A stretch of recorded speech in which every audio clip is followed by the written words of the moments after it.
In 1974, Jean-Claude Romand enrolled in medical school in Lyon, France. He excelled, and in 1983 he graduated medical school and became a practicing doctor. He was offered a great job as a researcher at the World Health Organization in Geneva, where he specialized in finding cures and treatments for heart disease.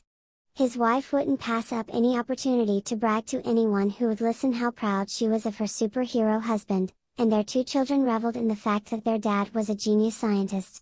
He was greatly respected by both friends and family and seemed to be doing very well for himself. 10 years later, on January 11, 1993, Jean-Claude's closest friend Luc had received a call informing him of a gruesome accident. A faulty boiler in the Romands' home had erupted in flames, burning much of Jean-Claude's home and killing his wife and 2 children, and while he made it out alive he had immediately slipped into a coma. When Luc arrived at the hospital, he was greeted by 2 police officers who, when learning about the two's close friendship, had asked to interview Luc, right then and there. They informed him that the accidental fire that had killed all of Jean-Claude's family was in fact no accident at all and pointed the finger at Jean-Claude himself.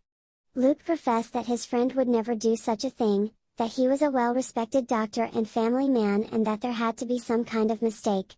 Bewildered, the cops began informing his closest friend that although Romand had enrolled in medical school, he never graduated and had never gotten a job at the World Health Organization.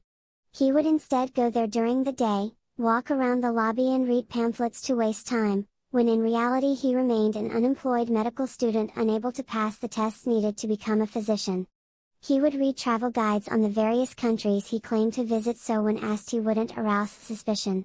He proceeded to try to pass the medical school exams for 12 years, and year after year he would come up short. Instead of traveling abroad for work, he would stay in a motel a few miles down the road and come back with gifts as to not make his family suspicious. He would use his fabricated success to finesse family and friends out of their savings to uphold his lies, and after conning them into thinking he had insider information in the medical field, he would then ask them to invest their life savings into these groundbreaking ventures that would surely pay out in the long run. Which they agreed to. By late 1992, his lies had started to catch up to him, and many friends and family were beginning to ask for the return on their investments, but little did they know their money was already gone. Spent to uphold the picturesque image Romand had sculpted over that nearly 20 years. By early 1993, the next year, he knew that he could not keep up the facade and needed to find an easy way out. While his wife lay in bed, he began beating her with a rolling pin until she stopped moving, where he left her for the following couple days. The next morning he woke his children, made them breakfast and watched cartoons and spent the day with them as if nothing had happened. That night, after he put them to bed, he shot them both in the head while they slept. The next morning he drove to his parents' house and joined them for a meal, before proceeding to also shoot both of his parents as well as their family dog.